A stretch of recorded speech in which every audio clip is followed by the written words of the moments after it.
pastries for the early arrivals to the senior center downstairs.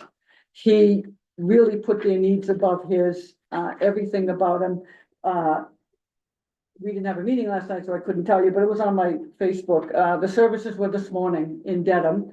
And I went with Anne Marie and Lisa downstairs. It was a big contingent from the COA, which was very nice. And that's that. He's a Sad. board member. He will be missed. He was a board member down there for the last 7 years, you told me. And he just did a great time. So I wanted to remember him. Other than that, we have another, we received a letter from James Arena DeRosa. As you know, he's our state rep, great guy. And he just let us know that, he filed new legislation this session to address the funding and budgetary, issues that every town is having, but particularly us. And he filed new legislation that is asking the OSD, the Operational Services Division, to increase the annual tuition for private special education programs to 2.5%, and requiring any additional cost beyond that to be covered by the state. So is this addressing the 16% that they went up and only capping it to 2.5%? Yes. That's my understanding, right? So that's why a lot of the schools are in trouble, because the state allowed the special education services to go up.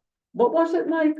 It was 14% 1 year, and I think it was for the next, Okay, so so he, 18 over 2 years. right, and the state is not commensurate with their funding for us, so he's trying to cap it to 2.5%.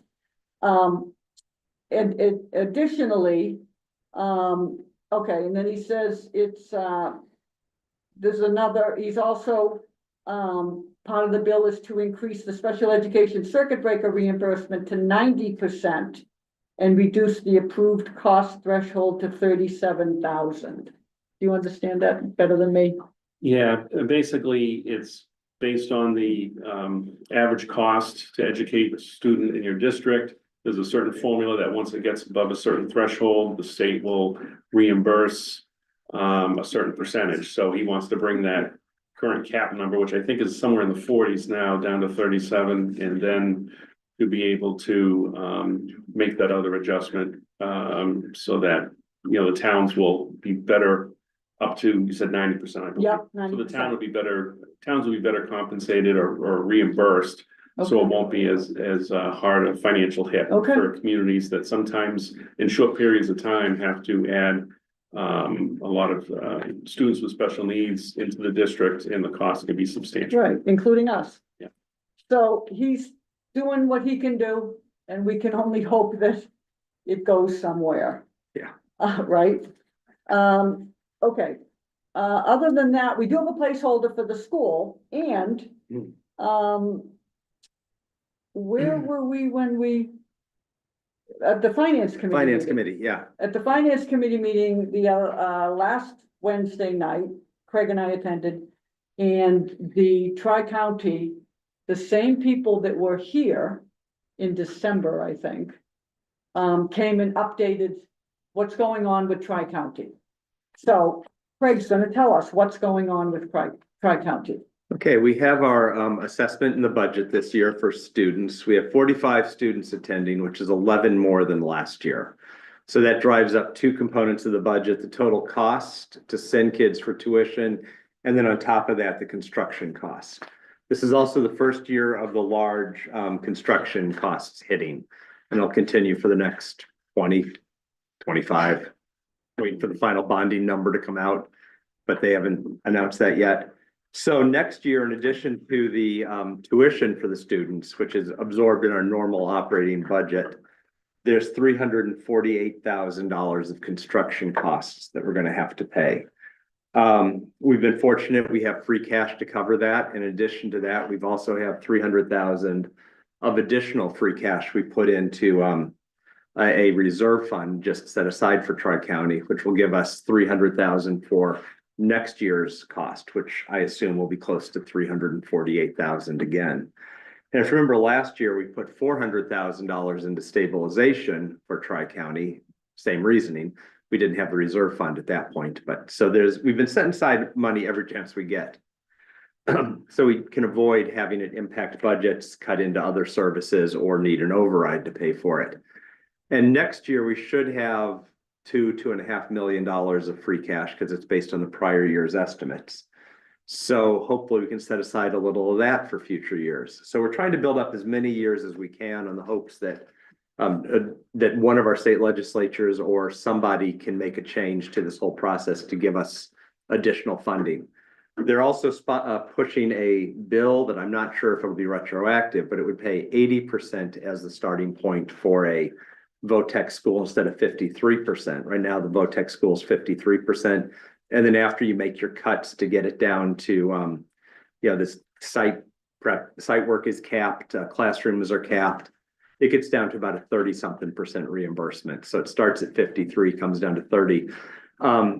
By comparison, ours is also capped at about 53%, but it gets down to the low 40s, not the low 30s, because we have less cost associated with it usually than a VOTEC. So we think we have a plan in place for the next several years to avoid having to ask for an override for Tri-County. I'm not saying it'll never happen, but we think we can get through certainly 26 this year, 27 next year, most likely 28 and hopefully 29. I've gone in diminishing level of optimism there. Okay, so we'll see where we can get. Currently, as I said, we have 45 children enrolled. Last year we had 34. Our biggest year is 2021 when they had 70. And that's an abnormally high year. That's 10 higher than any prior year. Most other years were in the, I'd say, just trying to do it quickly. It's COVID. Well, no, 21 Was 21 COVID year? yeah, but they had a lot of kids, 70 Right, kids. anyway. So I think we're in the mid 40s usually. So this is about the normal year for it, if I had to average it. And that's a class number, not a year. That's the entire graduate, that's the entire Right. That's freshman, sophomore, junior, senior. right. So there's That's 40, years, the Yeah. 45 number, not per year. so call it 11 kids per year, So they also went over some other things about how children are selected, what our maximum theoretical cap is. Some towns like, who is it? Medfield are not sending anywhere near what's allotted for them. So those spots are allocated out to towns that are sending more. So that's all interesting. It was an interesting presentation. It was, the big news is the construction costs. Any other Right. thing that I missed? No, but they're delayed a little. Did they mention they were delayed? I thought, Maybe a little bit. They had a would they have? a wetlands issue. Oh, yeah, spotted toads. They or thought they something. had a couple puddles under where the solar panels were originally located, and others thought those were vernal pools. Vernal So pools. there was some discussion on it. The ubiquitous vernal pool. Yeah. That seem to be in every subdivision and building project. Absolutely. But yes, that was fun. It was a good update for everybody. So now we're going into, Karen, that was middle high school, town meeting and town election dates. Yes, which this is all posted on the website, if anyone is interested, and I've been trying to keep it on the Town of Millis Facebook page as well, to make sure. I Right. think everyone in this room knows when these things are, but Say it again. so May 5th is annual town meeting. It starts at 7:30 over at the high school. And May 12th is our annual town election, and that is from 7 AM to 8 PM here at the gym. Right. So if you have questions or anything, right on the homepage, you'll see more information. We're gonna have copies of the warrant. Right now, there's a draft copy of the warrant on there, but if you have questions, reach out. Okay, good, all good information. So we're gonna move to our municipal moment, which is a little, I know I'm stealing this from Sharon, it's a little lighter than our previous, lighter, get it, lighter. Previous municipal moments. We have the, Energy Committee here, to which I liaise. And they're going to talk about the electric program explained. Was somebody at our meeting that was asking about that? Was that At you? FinCom, somebody was asking about it at FinCom. Was it at FinCom? Yes, it was a FinCom. Okay, so I think this is very timely that you're here. Yes. And I'm gonna let you take it away. Craig. Excellent. Craig Gibbons, Chair of the Energy Committee, joined by Robert Weiss, our fearless leader. Great to hear that people are inquiring about the program. What it is, the Community Electrical Aggregation Program. So this is really an opportunity to buy in bulk, if you want to think of it like that, for residents, for businesses, and take advantage of that collective buying power. You usually get better prices when you do that. So rather than an individual consumer trying to get the best price, we do that as a community. And that is something that Bob represents with us through the third party we're working with to do this bulk buying called Good Energy. So we partner with them to figure out how do we get the best price for residents and businesses through this bulk buying opportunity. The program has been branded, it's called Empower Millis, so I like your pun on light. It is intended to really every few years, and right now we've been in this for 2 cycles. So we did a 3-year cycle based on the price, which was very aggressive, very good for us. So we typically go longer cycles if the price is very good.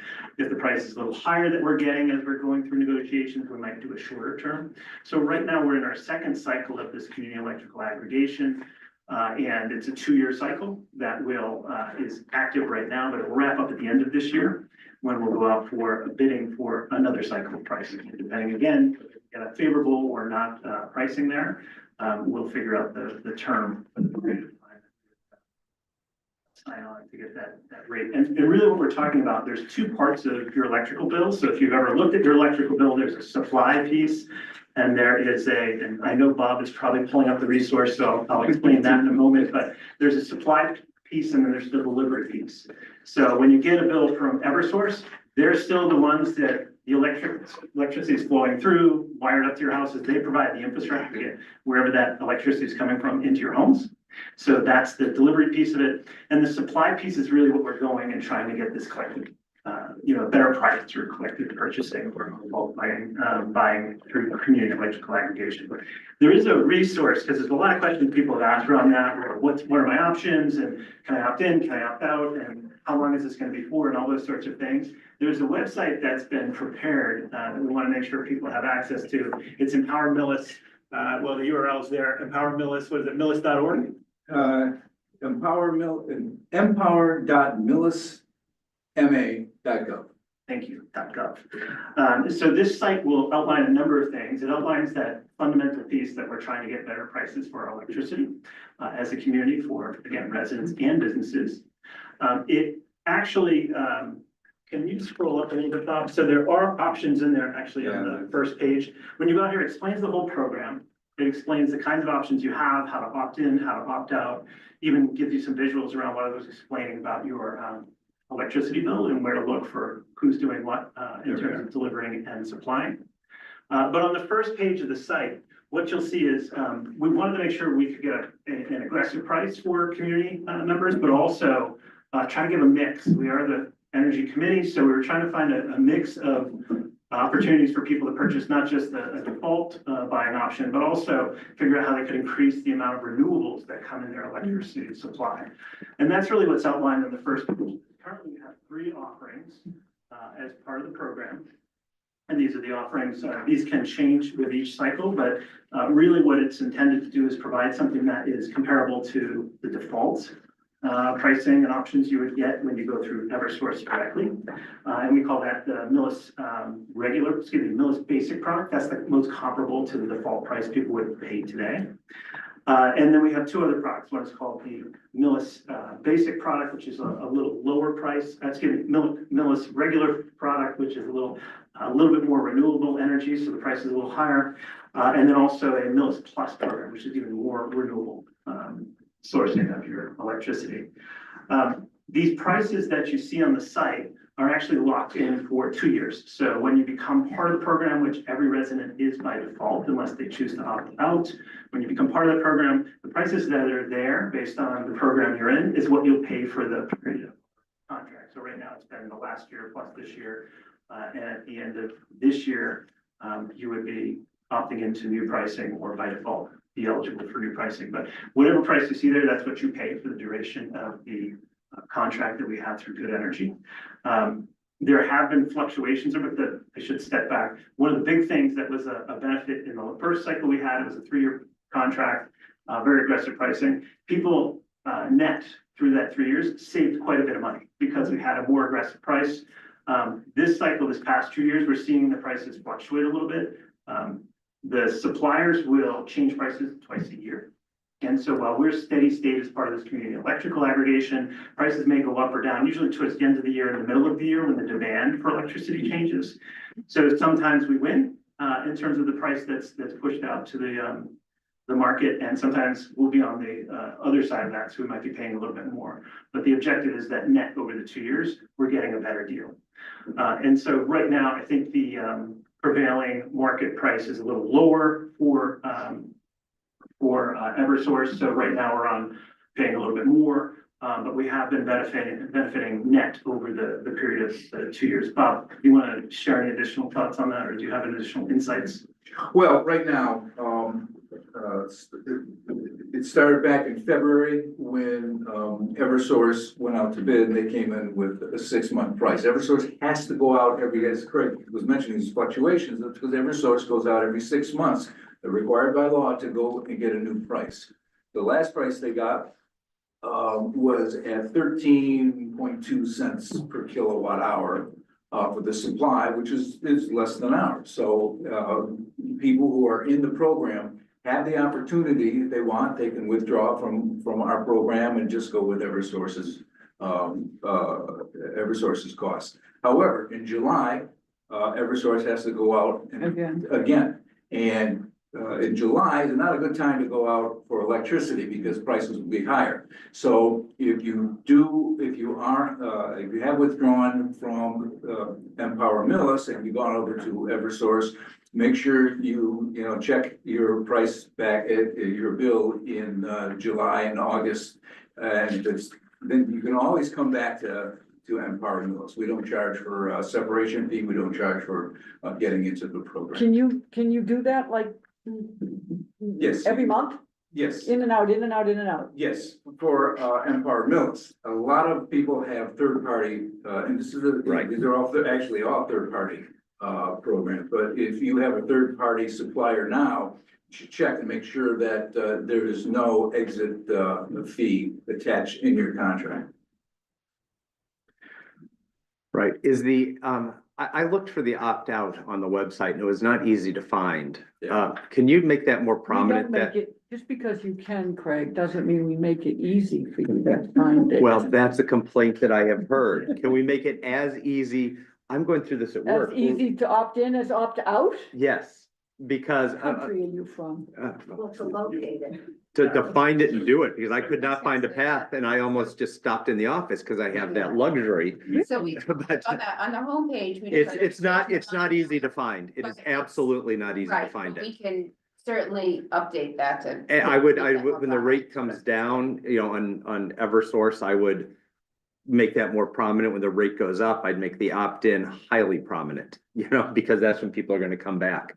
But I mean, I'm pretty literate with this stuff. I was looking to opt out of it because of the rate change for a brief period, but it was not easy. It took me to, Did you ever find? I never found it. It took me to websites that wouldn't work. So let's try to Wow. make that as easy to get out of as to get into, because that's how it was sold. Yeah, And it's not. we can talk to the broker about making it a little bit easier. I think. Not a little bit. It needs to be easier. Okay. Part of it is. I've got easy. Yeah. Make it easy. Yes. Part of it is, it's all on this site. You have to be able to get to this site. If you don't have the right links to get here, so we could probably do some things. Yeah, just try to go through and follow an opt-out strategy and see if it gets you to where you can opt out. And people can always call me. Just trying to avoid that No, as but our, you don't want that, I promise you. Yeah, there are numbers to call for help. There are, but If it you can hopefully find the works. site that gives you the number, I Yeah. suppose. So we can make that more prominent on the. Yeah, we- And I think, first off, I want to start by saying I think it's a great thing, but at this time, it just kind of inverted. The first 3 years were phenomenal on it. The rates were always better. The last half the year, I guess, contract was comparable. No significant. This one is a little significantly inverted, but I have confidence that by July, which I'm no longer gonna opt out because by the time I get it done, I'll just have to opt back in. It'll take you But, that long to get. It will, but let's try to just make sure it's as simple to do either way. And the program itself is again by default opt-in so that people will be Yeah. enrolled in it. Right. Can opt I out. think that's a great feature. I'm not criticizing that feature. We think so, and as people come into town, they're informed, so they're sent notifications, so they can opt in and then learn about the program as well, but we can definitely do Yeah. better to help people get to the questions. Right, right. I think every 6 months, whoever is new to town gets a mailing. Right. What's the longest term you can get? You said 3 and now you did 2 because it wasn't as aggressive. What's the longest? I don't think there is a length on it, but it's whatever you can, it goes out to bid to the companies that supply the new Constellation, New Energy, yep. and Direct Energy. And so we would be limited to what they feel they can commit themselves to. Right. And that's usually 3 or 4 years. Yeah, I do it at work and we usually get 3 is a typical package, but we just picked up 2 the last go around also because things were highly volatile. And the important point, as you said, it doesn't do anything for its supply, bringing it to the house. It's just the generation, the creation of the electricity is the only thing we can, I think the delivery, I'm sorry, not supply, delivery is what it doesn't touch. the town itself, I think we had a 5-year contract at one point. Yeah. So, and I think that's pretty much the most I've ever heard. Is there more? Pretty much, Do you have any questions? Do you have any more questions, No. Craig? Anybody? No. No? Well, that was a So good. I think in general, the reason that you want to consider staying in the program is Yeah. one, usually it's a lower price. Two, it's predictable, so you know what your energy bills are going to be for month to month for a couple of years. And 3, our basic Millis regular product has 73% renewable energy, where Eversource is only required to produce 63%. So we have an extra 10% renewable energy, and usually that's less of a cost than if you were going with with Eversource. Yeah, and the other piece is if you go out to third party, because you can usually find a cheaper third party, but then you've got penalties and lock-in charges. And I've seen people just hammered on those where they don't catch the renewal date and the price goes up Jumps. astronomically, Yeah. and then there is no getting out without paying a penalty. And there's So really this no gives you- opt-out button. Yeah, there is no help button there, and they're really hard to get out of. Ours isn't, it doesn't put you in a punitive situation if prices go up. Right. Yeah, Yeah, there are often escalations in yeah, power purchase agreements as well, so. yeah. So if somebody calls you, make sure it's actually. Yeah. Millis and not somebody else trying to. So is there any kind of program like this for gas? No, It's interesting since it's Yeah. Eversource gas. so we do deal, the town again has a procurement program that for the gas that we use. But nothing on this scale, for gas as yet. Yeah, and we have the same thing for work for gas, but it's, I think electricity is ubiquitous. Everybody has Yes, it, but I not agree. everybody has gas. Okay. Everybody good? Thank you so much, Craig and Energy Committee. I think you guys do a We're not great job. leaving. They're not leaving. One more time. Oh, you have something in front of us, Yeah, right? they're here for, this is a big night for them. Big night. Yeah, we're putting, okay, to move in that direction, we're putting Yes. forth a Millis zero emission vehicle first policy. And really what we're trying to do in its most simplest form is, create a speed bump, unintended, to our procurement process for vehicles, whether it's purchasing or leasing vehicles, just to stop in that process and say, is there a more energy efficient option, something that produces less harmful emissions, and potentially also has some economic benefits in terms of access to grants or funding to procure that vehicle. And that's a big piece of what's behind it as well.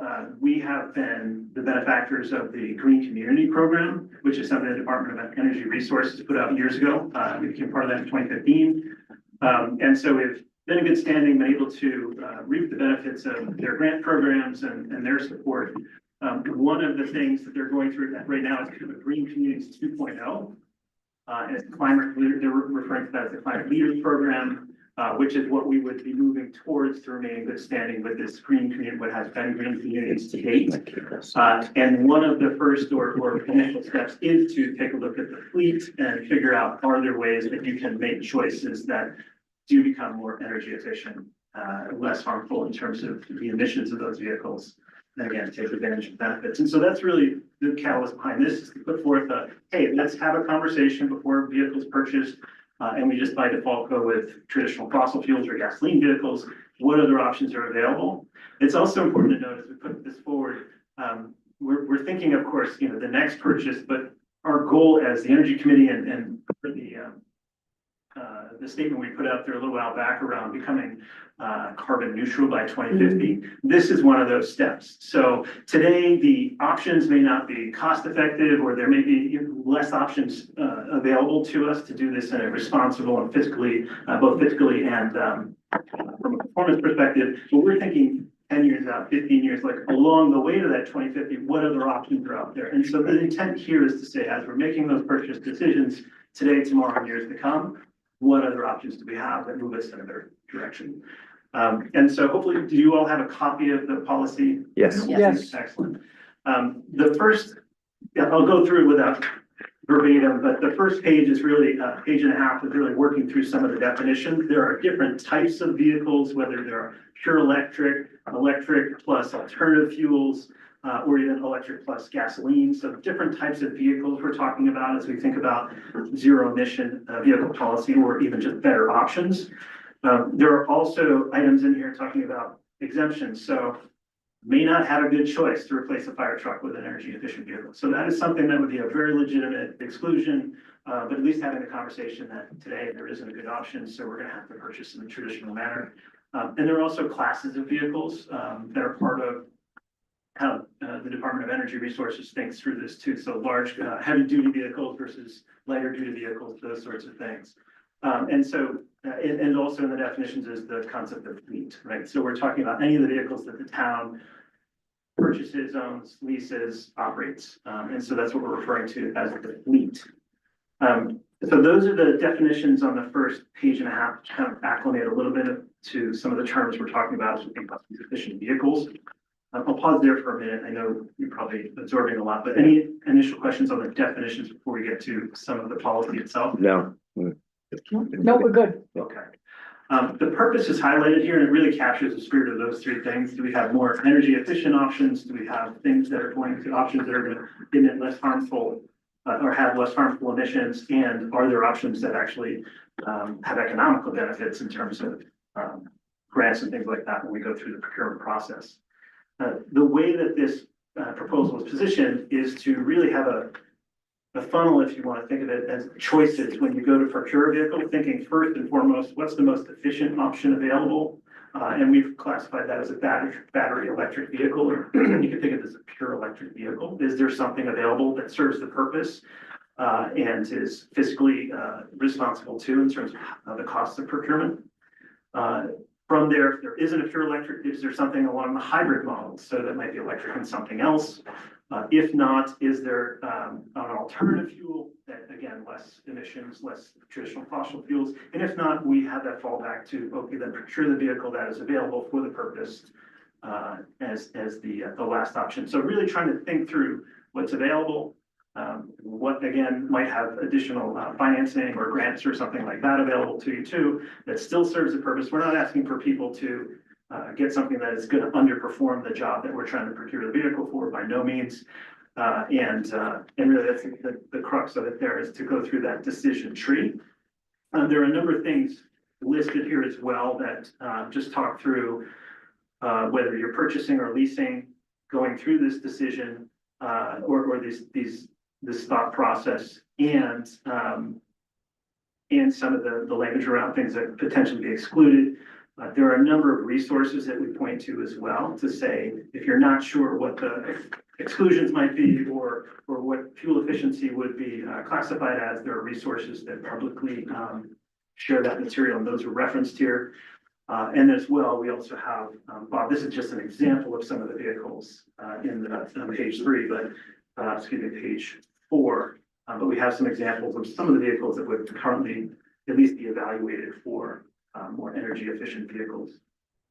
Bob, I'm gonna pause just because if there are other finer details you want to bring to the forefront. No, I think you pretty much covered it, have covered it. Yeah, and this is one of the requirements for us to become, Craig had mentioned, climate leader, community, which is what, Green Communities 2.0 really is. Along with, the new stretch code, along with the, we already have a committee. So there's 5 different criterias, and this is really one of the criterias is both this board and the school committee. We'll make a presentation to the school committee coming up very soon and have them sign the same thing. Same thing that we did for, the Green Communities program back in 2015, where both boards signed, agreed to get to look at and to procure vehicles that met certain requirements, certain gas mileage requirements. There's a lot of language in there, but any initial questions as you've been reviewing the policy?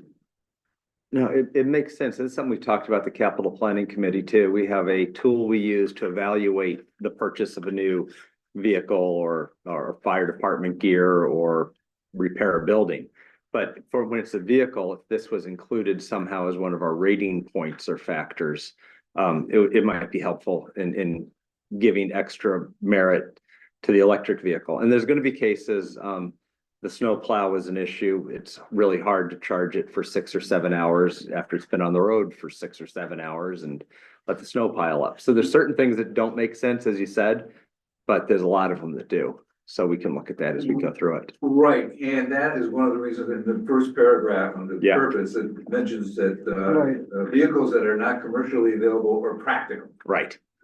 Right. So I think that it gives a good outline for what we're trying to do. And I think if we build it into the CPC evaluation process, it'll help. It's capital planning committee, not the community preservation committee. We have too many CPCs. It's just another piece of the puzzle, right? It's just another piece of our getting to 0 or 50 of the puzzle. You have to look at every single thing that's energy consumable. Yep. You know, makes sense. Yeah, we're hoping it's over time, just because of natural. I know. Procurement, and so this is a exact stepping stone to try to. And as technology advances, it's going to get more viable consistently. God willing. Yeah. So is there a motion required for Yes. for signing? Yes, to adopt the policy. Are you done? You've got one? Yes, unless Oh, there are any questions. okay. Anything? Aaron, you good? I'm good, it's great. It's good, All right. good. Jim McKay, did you take a look at this? Is your excavator gonna be plug-in next year or what? When feasible, go back No? to that first page. We have discussed. Your ladder truck? No? Every time we talk about it, Okay, what do we do? You have a motion? I move that the board approve the Millis zero emission vehicle first policy as written. Second, It's been moved and seconded. All those in favor? aye. Aye, unanimous. Thank you. Thank you, Craig. very much. Thank you. See ya. Thanks, Bob. Nice. So next, we have review/approve the fiber optic cable contract. Mr. McKay. Thank you. So what you have in front of you is a contract that I would ask that you allow the town administrator to sign. This is for contract book. This is for the fiber optic cable that's gonna connect to the town system. This was not part of, I remember Jim Donovan came in a couple of weeks ago, but this is the third leg of it. We thought of this after we were starting with the well 3, but it wasn't part of his grant, so this has to be paid out of. And what we're gonna take these amounts out of is out of the grant funding that we received for the ARPA funding. And unfortunately, the $100,000, you're gonna have to prove every cent of it. So I will be back every time we spend a dollar of it. This is ARPA money, did you say? Correct. This is federal funding that the grant that we applied for many, many years ago, and we got to carry it over with this Awesome. project. Okay, So, this is good for us, and let me give you, finish this, and then I'll give you a quick update on all three. Okay, okay, I move that the board approve and authorize the town administrator to enter into and sign an agreement with Contract for installation of a network addition to the SCADA system and security upgrades for well number 3 PFAS plant in an amount not to exceed $27,595.46. Second. it's been moved and seconded, all those in favor? Aye. Unanimous. Next, So with this, part of the contract, they were gonna run a cable, so luckily there's no extra cost for this to be put in, because this is an add-on as part of the well 3 project. So it comes off the pole. Just a quick update on well 3, we have broken ground, we're well on our way. I don't know if any of you are aware of where it is, it's in back of the Wayland property, well off of Ridge Street, probably one of the most pristine areas that Millis ever had. Probably one of the only remaining places that you'd ever see a beautiful, beautiful pine tree. Now that we've just cut down about 200 of them to put this building in. And I'm sure we'll get flack for that, but, it was all on town property. You know, the Whalens are great neighbors. They've been very good to us. They've been very good to the, contractors in and out. And I want to thank them. It's all very early on, and we've had nothing but good working relationships with them. So we're on our way. A couple of months behind schedule, but hopefully this summer we'll catch up. And I'll start sending you just pictures of it, of, you know, where we are, what stage we're Perfect. going along into. Thank you. That's it. Thanks. thank you. Yep. Okay, so, go ahead.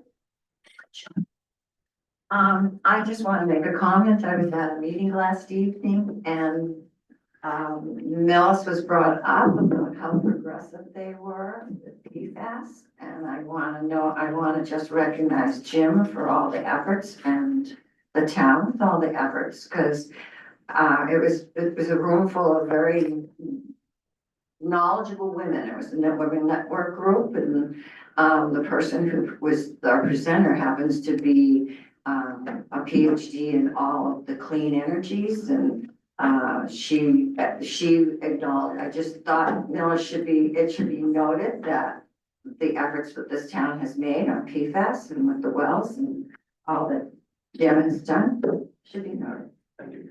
Duly noted, and yes, it really is all you, Jim, by the way, Jim PFAS McKay. We're all spending it. I think we should. You've got that niche now of knowing PFAS though. We should name him well or something. When he retires. When he retires. We'll save it. Keep it a We'll surprise. save it. Thanks, Jim. Okay, Microsoft licensing renewal. Yes, thank you, Madam Chair. In your packet, you'll find a memo from James Donovan, our Director of IT, respectfully requesting the approval of the Select Board to enter into a one-year contract with SHI International Corporation for Microsoft Office licensing for the town of Millis.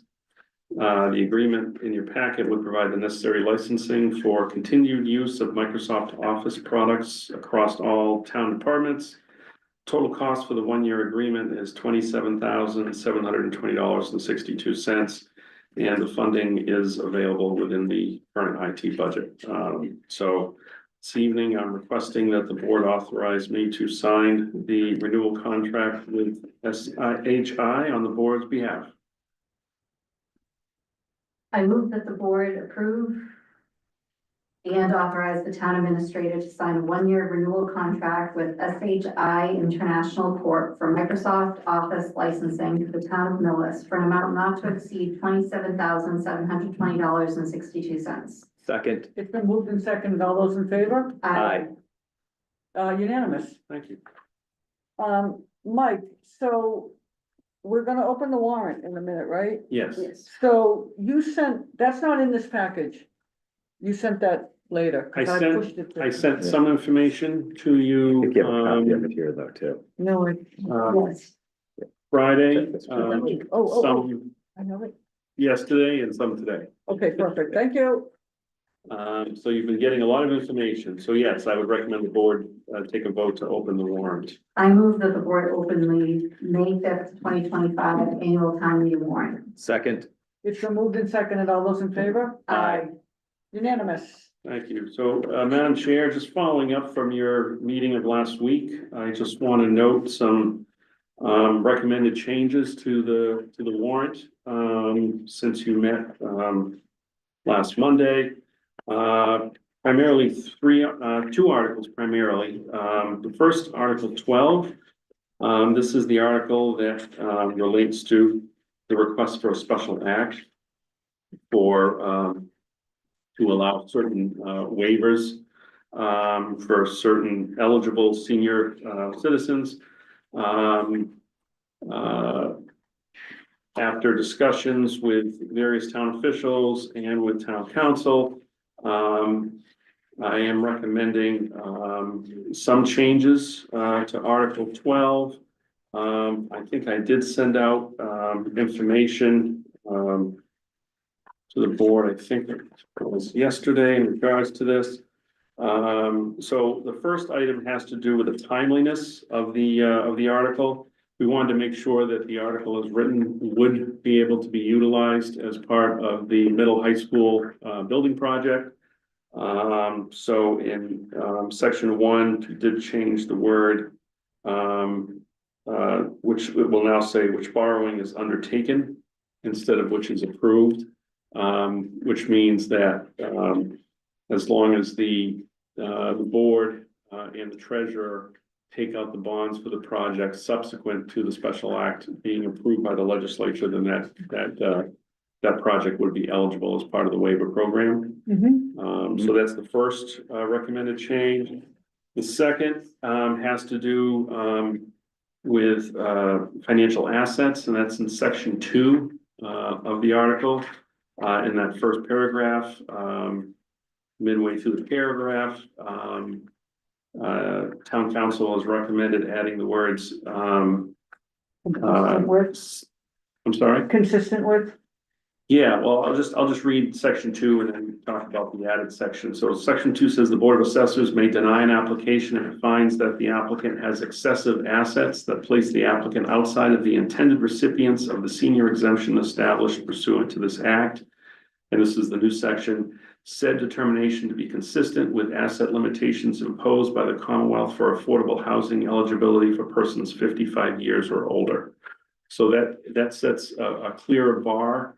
And in my discussions with the principal assessor and the finance director, they're much more comfortable with some more clear, determined language, so that it's not left to more subjective decisions by the assessors. do you want him to wait, or can he just? Let me just finish one more, One more, and then section 3. It's a short section, says the total amount exempted by this act shall be allocated proportionally within the tax levy on all other taxpayers.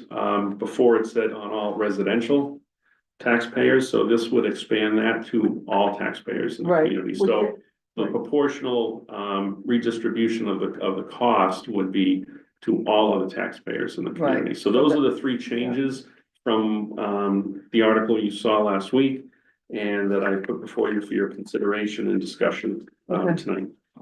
Great. Mr. Lowa. Greetings, everybody. John Lower, 247 Pleasant Street. We're on the same page in terms of some of the updates that you made, so that answers a few things.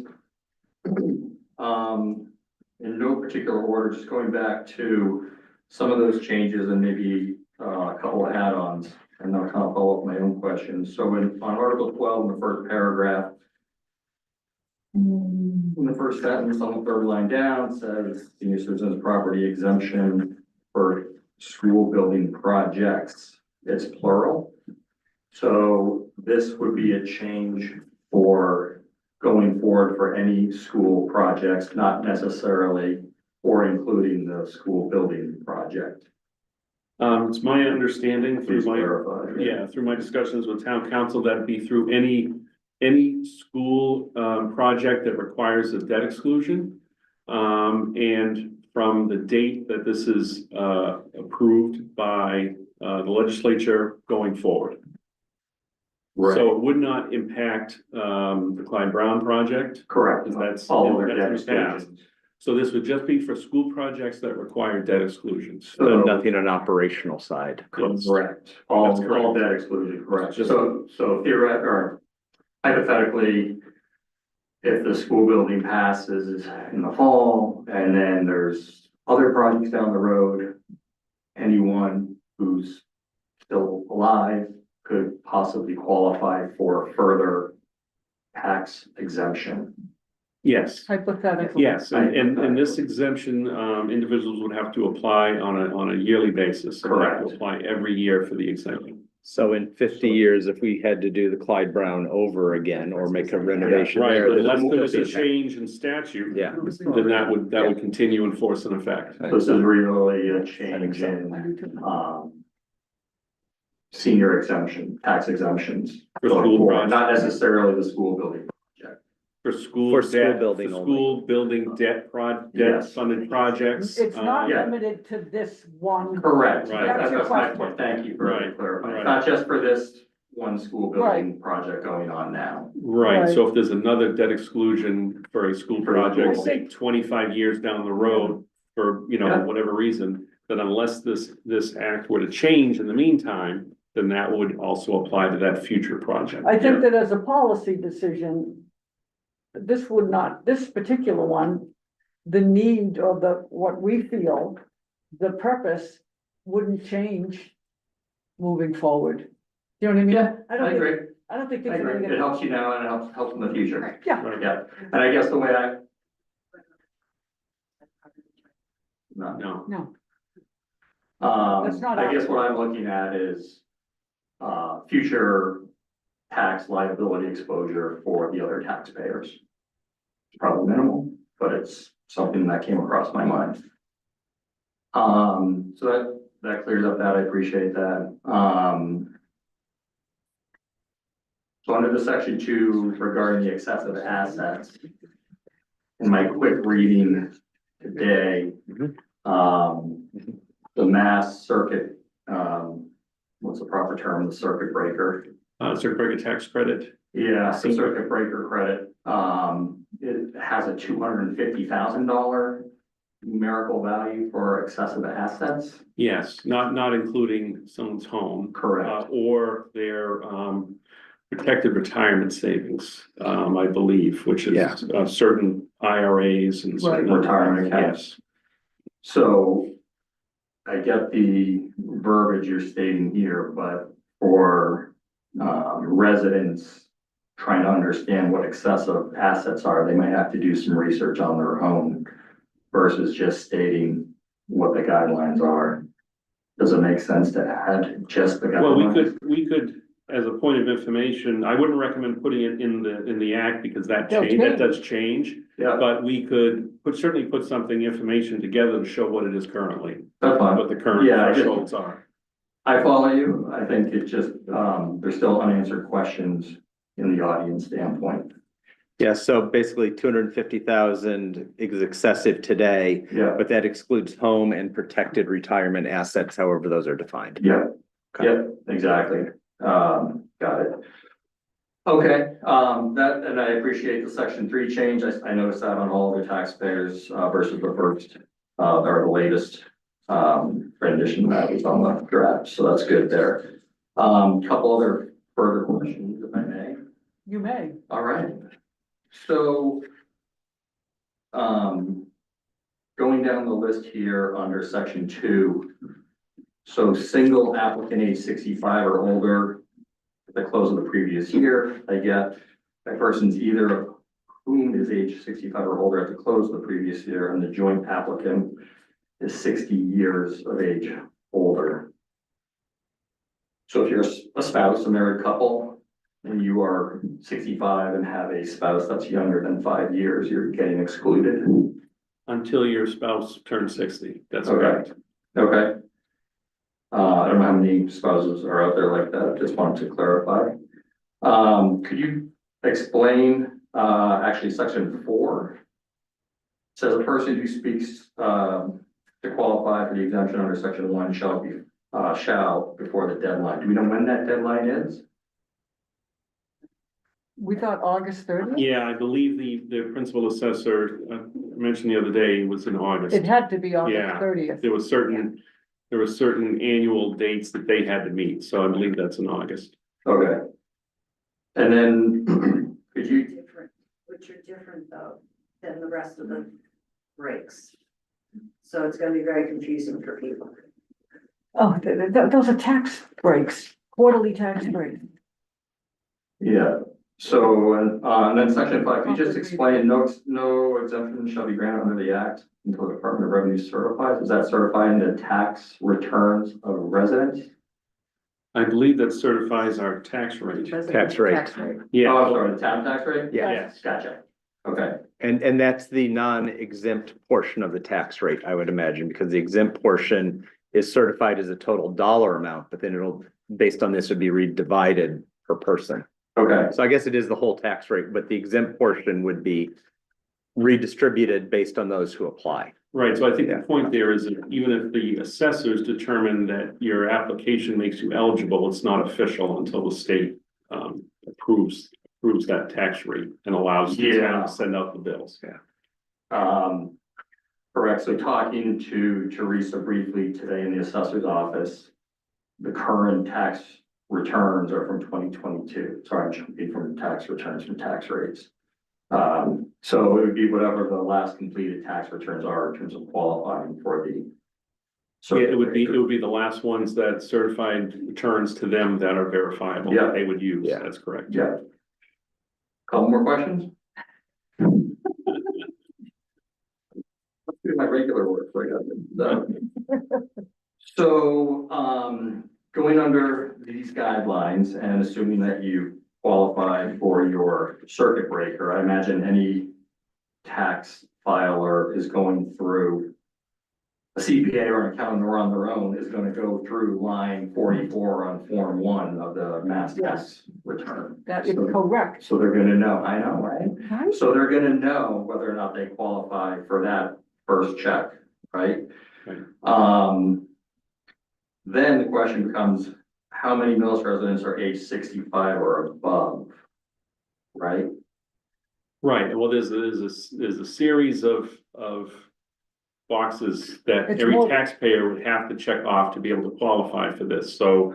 As you see the different qualifications, I mean, we can certainly go and look, Yeah, but again. Being age 65 or older is one out of about 7 or 8 qualifiers, so. Correct. Yes, and in speaking with the principal assessor, it's very hard to determine. Exactly how many people will qualify. correct. She knows, that, there's an upper limit, Yeah, but to know how many below that would actually qualify based on all these factors. yeah, She wouldn't have all that information until people decided they were gonna apply and then let other information available to them, which they don't have access to currently. right. So just to write on that, so talking with her, as of 2022, there was 258 taxpayers that were Correct. eligible for the senior circuit breaker. So of that amount, then the question is. How many have lived here 65? 10 She- years? How many?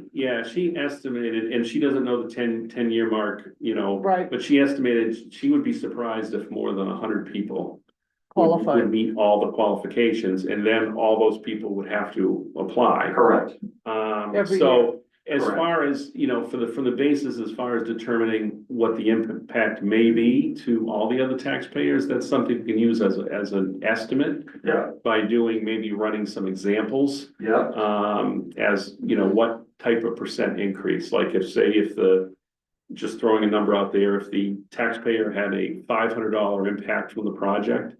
And 3% of the voters in town, of the taxpayers in town qualified, which I would say would be probably a high number, then you would add, it'd be another $15. So Yeah. instead of 500, it'd be Right. $515 Yeah. would be to that taxpayer. correct.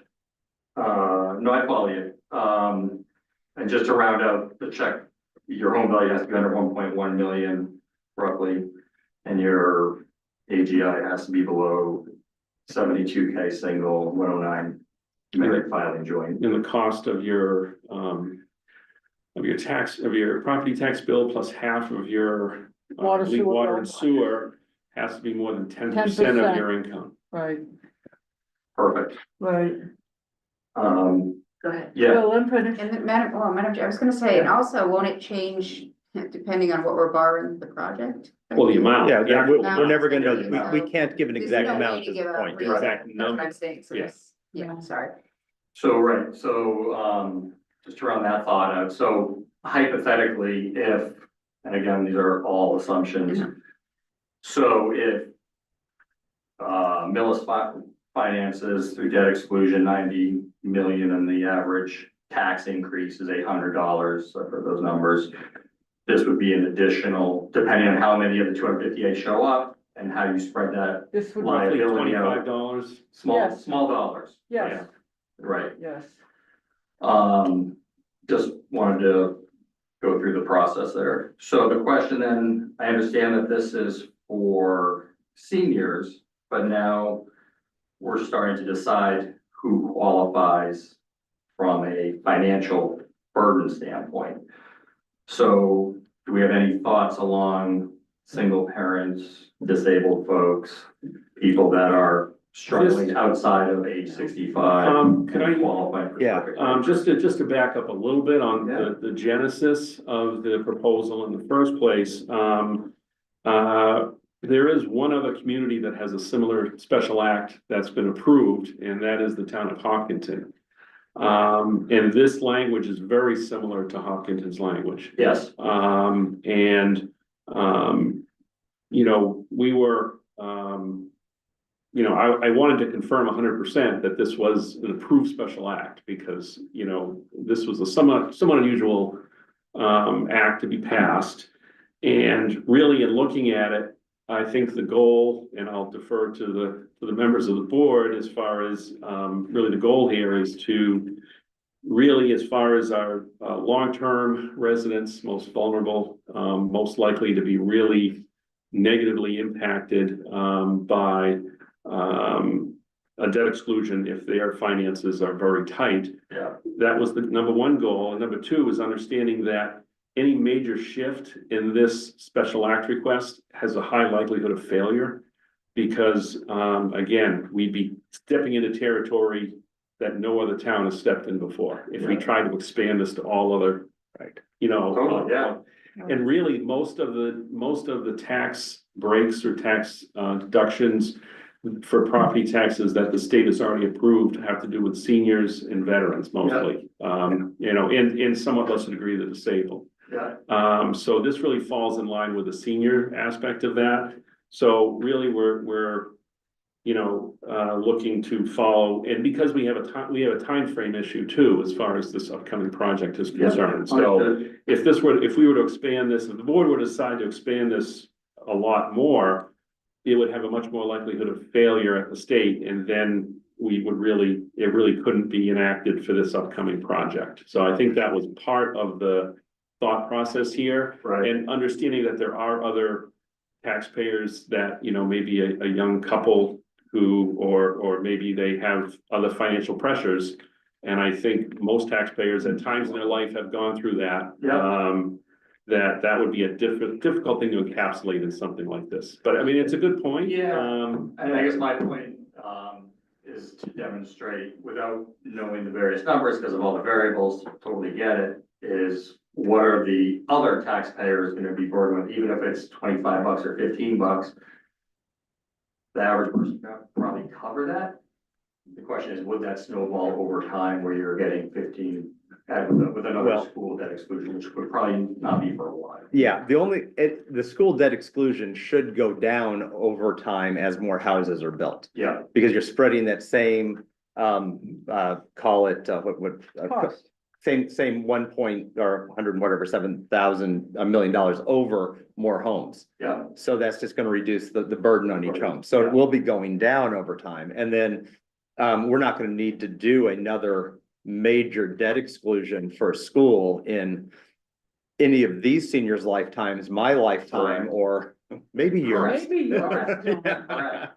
Aaron and you are the two best shots at seeing another Got the dedication. water on my property. Yeah. Pretty good though, I Yeah. know, I can take that back. So, yeah, So our initial goal was to try to do this for the seniors, because the argument is that we're driving the longtime homeowners out of town because they can't afford the debt increases. yeah, So we didn't want to reward seniors who moved in here a year ago and bought a $1.3 million house and they're over 65. That's not the group we're catering to. right. We're trying to get the people like my mother-in-law who bought a house for I've been here almost 60,000, yeah.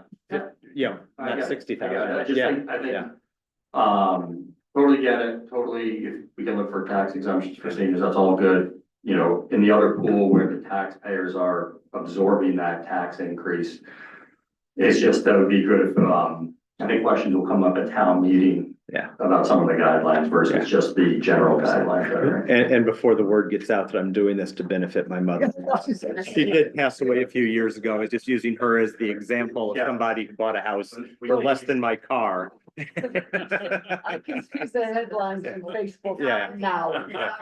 Yeah, so her house cost less than my car and now it's worth. a More than lot. your car. Yeah. It's all good, just wanted clarification. Yeah, and I like your clarification. I think it's great. I just did want to say though, that my only concern is because of the August deadline for this. There are other my point was there are other deadlines for some of the tax exempt for the seniors that they take. So I think it's really important that they know that there are two different, this is not the same deadline as for And- all the other tax exempt.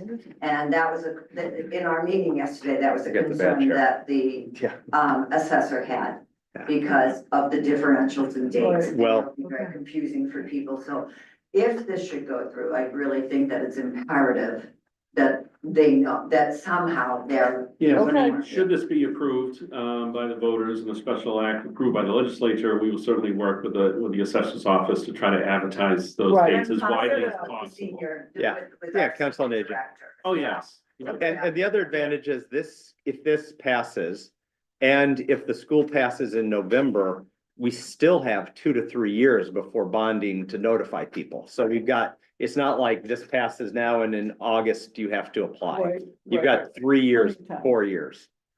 I Okay. understand. I just wanted All right. that, because that is key. Okay, thank you. John? And last future question, that doesn't need to talk about now, we'll bring it up anyway. If this process can be used through technology and forms are filled out by the taxpayer themselves instead of the assessor's office, instead of doing it paper, it might help the burden of the assessor's office. Well, we are working on that. Agreed. Yes. We'll get there. We'll get Thanks, there. everybody. Thank you. Thank you. Thank you. Are there any Okay. other questions on that article? God, I hope not. There can't be unless Aaron has one. Okay. I was just checking. The next article I wanted to touch upon, Madam Chair, is Article 13. Yeah. Which has to do with the method of appointment of the town clerk, and as the article states, from elected to appointed.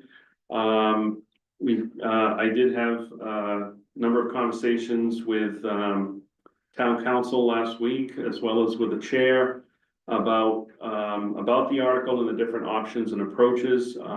We did have a concern about having to wait over a full year for a special act to come into being.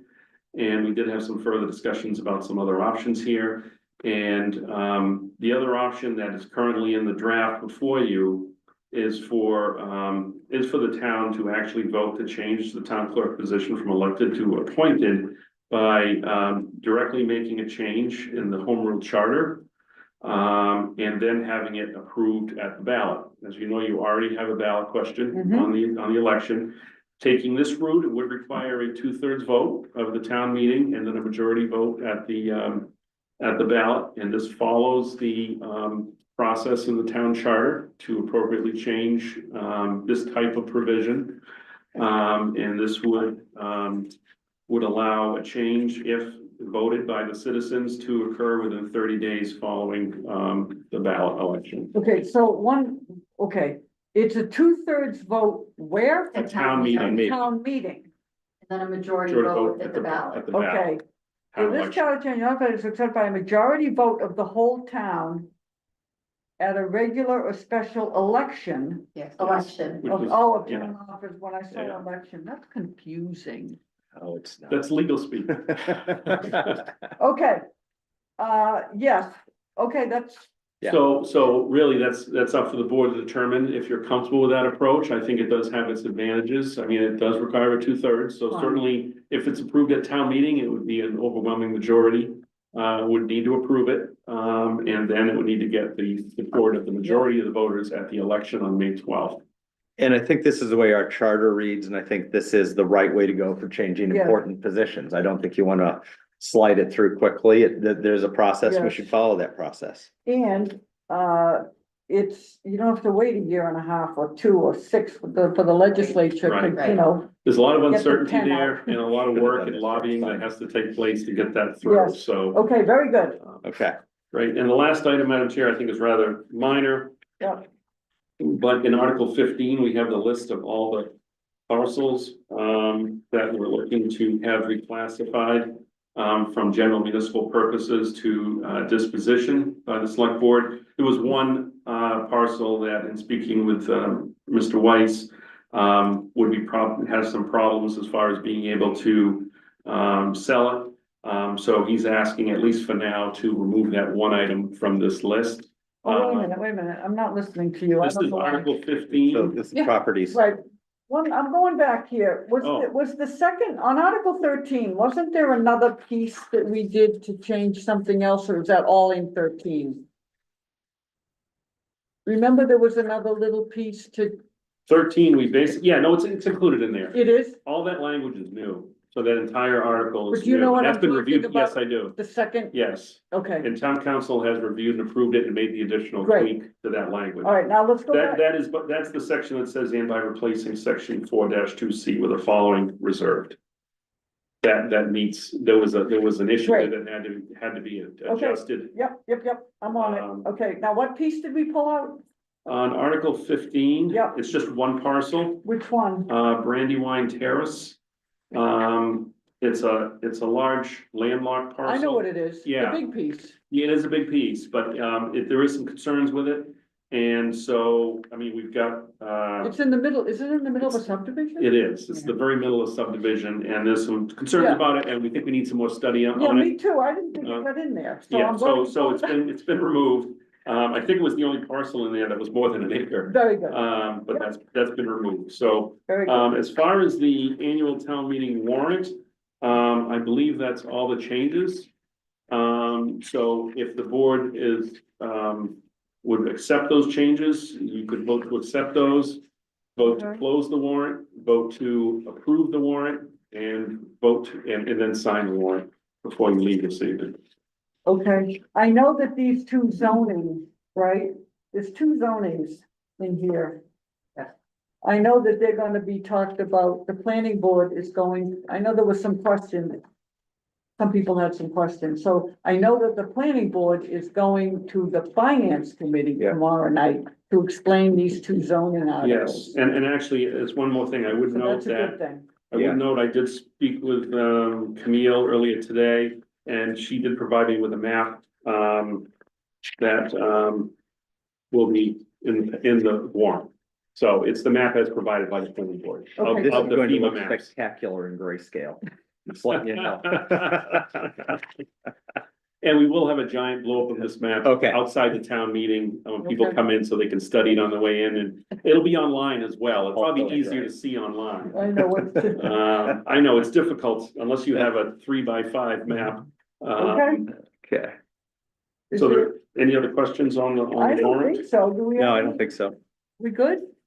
Okay, I move that the board close the May 5th, 2025 annual town meeting warrant. Second, It's been moved and seconded, all those in favor? Aye. Unanimous. I move that the board formally approve and sign the May 5th, 2025 annual town meeting warrant. second, It's been moved and seconded, all those in favor? Aye. Unanimous. Great, thank you. Just a couple of things, Madam Chair, under that line item, I just want to touch base with in that, on the budget, since your meeting of, last week, you had requested, or we had talked about, the change to the health insurance, splitting that out, that's been Yeah. split out. Also, there was one other issue and that had come up that was just an oversight. And that had to do with the town clerk's, election budget. Oh, right. There was yeah. 15,000 that we needed to adjust back into that budget. And to account for that, we've reduced two other accounts slightly. I think the IT budget and the town buildings budget. Okay, And that's, that is all the changes, I believe, to the budget since your last meeting. So probably just wanna, if the board is okay with that, because you did vote Yeah. for the budget last week. yeah, Just to, we approve it. signify that you approve it, so that when I meet with the finance committee tomorrow night, I can Okay. confirm that with them. Does this budget show the school benefits split out? I don't believe that it does, but All right, I'll go back and check with Jody. I understand you provided those numbers to us. We do have and the if- breakdown, Once those are separate breakdown. incorporated, that's what Yeah. we want to do. Okay, did you Yeah. think it was in this, Mike? I'll check with her tomorrow to confirm that it's accounted for in I here. only see like a 6% increase in expenses, 5.87% overall, it looks like. So it looks, it doesn't appear to be, and I thought it was gonna be on its own. Yeah, standalone so line. I'll talk to her tomorrow, about, just adding a line in there, to Okay. verify that. Yeah, I think the bottom line we agree with, and I think Yeah. if that change is incorporated, we agree with it. So am I still making a motion to reapprove this? Um, Not showing what we wanted to. Uh, It's not showing. just to, I would say to accept the budget as, it's described tonight. described. Okay, I move that we accept the budget as described. Second, It's been moved and seconded. All those in favor? Aye. Unanimous. Great, thank you. Okay. And I did, send the board an email with all the motions. It's like 30 some odd pages long. I Yeah. didn't print out hard copies, but I'd be happy to, Okay. when you want them. We can. I will be forwarding those to the finance I can. committee tomorrow morning, so they'll have their motions, for their Okay. meeting tomorrow night. You also have received the budgets for the sewer, water and stormwater. The finance committee will get those tomorrow morning. I believe that is it, Madam Chair. Okay, No, we have to, what? we have to approve and sign the town election warrant. Oh, I'm sorry, that was it for the annual town meeting. Yes, not for the meeting. So do we vote now to approve and sign the warrant? The election The warrant. election warrant, you already. Yeah, approved election, that. we already did the other one. Okay, What do you got? I move that the board approve and sign the May 12th, 2025 town election warrant. second, It's been moved and seconded. All those in favor? Aye. Unanimous. Great, thank you. Now, Madam Chair, we have something to take a bit out of order. Prior to your liaison, we thought perhaps we should have a little celebration. Yeah. Somebody who's turning a little, who has a very big birthday. Can I say what your special birthday I don't is? care. a Here we nice go. Everybody signature gets is. a horn. Everyone gets a horn. Okay, I'm gonna announce it myself, yes, on Thursday of this week. More importantly, everyone gets a hat. Give us the ear. Take your hat, put your hat Aaron, get on. get a horn, Aaron. Everyone put their hat on. for the Okay. party. And we do have a piece of Okay. cake for you, but How do I look? we won't Okay. actually, we will spare everybody. We will not sing to you because it's a little, we're a little hoarse. There you go. Okay, Happy yes, birthday. Happy yes, birthday. thank Happy you so birthday. much. Yes, I am turning the big 7-0 on Thursday, Congratulations. 7-0. Congratulations. Feeling every zero of it. Hats off now. Thanks, Karen, for I showing it out. appreciate that. I Shouting thought it you out to the make world. sure that it didn't go by unnoticed. All right, but I will have a birthday, and if you do this, we will be looking for some changes in the structure of town offices. So I wasn't putting birthday glasses. I wasn't able to. so find my birthday present is gonna be absolutely crushing you on the liaison There we department, go. and I'm gonna start with it, right? How many do you have? 5. Oh. It's a record. Okay. Yeah, I should have go ahead. 7, one for each decade. I'll make a couple up. Yeah, go ahead. I'll I don't think I have proscribe them. anything. Tomorrow night is, I get the whole week. Tomorrow night's Okay. the school building committee. Yeah. And the permanent building committee. Add to my 5, that's 7. There you go, So congratulations. The Taos River Pollution Control last Thursday, which they really didn't do anything, so there's nothing to report. We I'm have the almost done Verizon counting them. negotiation, Oh, right, Mike? Yeah. Verizon negotiation, energy tonight, prior to this meeting. I went to finance with you. I know it doesn't really Yeah. count, but I'm adding it. And I went to the planning board the other night. It's not really a liaison, but listen, I'm 70. I can add all of it. What do you got? FinCom with you. I actually have two. Holy moly, what do you I got? missed one because of an event that I had at work I had to go to. So Ellen, you came to most Oh, of wait a the minute. mine. I did another one. We did the, Local Emergency Planning Committee. Yes. Oh, I and crashed that one. Notification. Yes. Crashed it. I totally crashed that. Yeah. And what about, the cleanup during the? That's not a liaison. Yes. It counts. Ellen took care of the hedges, I like did. right out Did you front. notice the hedges? Yeah, they look very nice. Me and, Bob, Bill Lawson. you thought it was Bill and it's really. No, it's Bill Bill Lawson, who, I have to say this, moved to Medway. Medway, but comes here because he loves Millis, he's on the Lions Club and helped me with the beautiful, he's Yeah. 80 years old. Oh. I'm gonna be 70, and the two of us are out there breaking our backs. in the Nicely blizzard done. of- The blizzard of 25. Yeah. Yeah, you're welcome. Yeah. Ellen, you did do the economic development bid meeting as well. The What was that? BID meeting that we went to What was with that? Bob for the Business Improvement District. I think that was We had a earlier, meeting. because we talked about that at the last meeting. But we had a small meeting, remember? Ellen, you clearly won. Let's sit there and get out her pathetic little list of. You did. You're getting older. Am I getting older? Thanks. So I went to a local emergency planning meeting. Congratulations. Yeah. Thank you. And we learned about MEMA and a lot of A lot of acronyms. acronyms that I can't even pull out of my hat at the moment. Yep.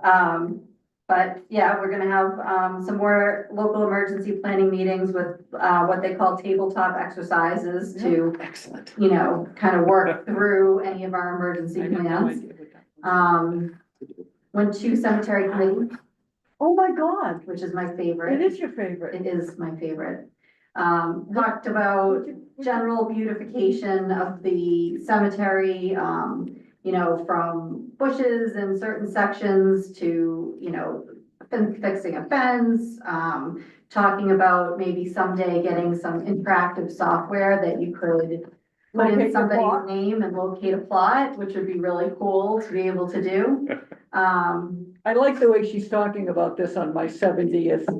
I mean, it's a little segue. It's a little subtle segue. But thank you, Erin.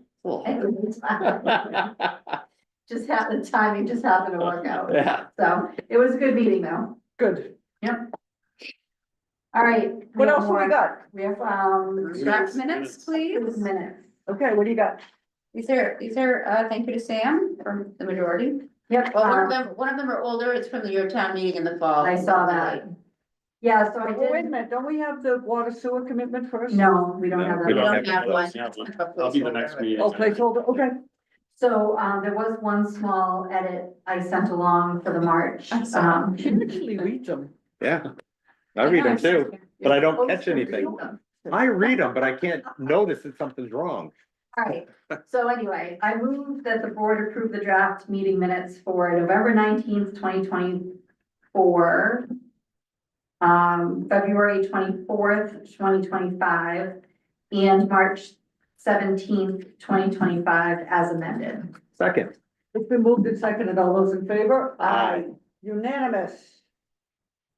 I move we adjourn. Second. Moved and seconded, All those in favor? Yeah. All those aye. in favor, aye, Aye. unanimous. I will be back. Thank you, everybody. Good. Happy Thank birthday. you. You're welcome. Fun. You know, you gotta have a little. Fun. I hear you. Little fun. Want to keep the hats? You gonna wear them? Of course I'm gonna keep the hat. Happy birthday. We have a little piece of cake for you too. I just got you a little piece of cake and I heard it's gluten free. I am. So Did you go to church? I went to church. Oh, no, you're gluten free. I have no idea if the stuff's gluten free. Doesn't matter, is it chocolate? Yes. It's gluten free. Okay. Yeah. It's gluten free enough for me. Oh my God, I know what this thing. People, oh, no, it's my favorite, that's my favorite. It's so nice to you guys. Are we all? You may want a snack after. I'm gonna eat it tonight. Yes, I haven't